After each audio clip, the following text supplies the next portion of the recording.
Now Everson Pereira to the plate. First pitch to Pereira. Lofted towards shallow center field, sprinting in and making a sliding grab. McElwain, did he hang on to it? No. In and out of his glove. He slams his mitt off the ground. On at first. Pereira goes. The pitch is low. Throw down to second. Bounces in. Tag applied. It popped out of the glove of Cesar Berbasi. And Everson Pereira is going to get the steal. Pereira, 3 for 13 in the series. A toss. Low and outside. 5-pitch walk issue. Just the little things that sounds cool. 3 balls, 1 strike. Pereira takes this deep to right center field. McElwain at the wall. This bounces off. He has to chase it down in center field. And Everson Pereira doubles to reach here in the 7th. Well struck.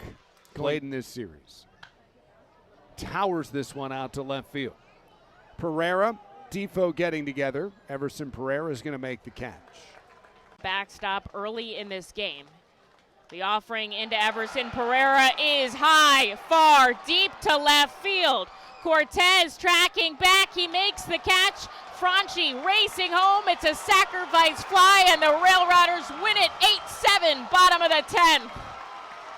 Everson Pereira gets the cooler out at second base.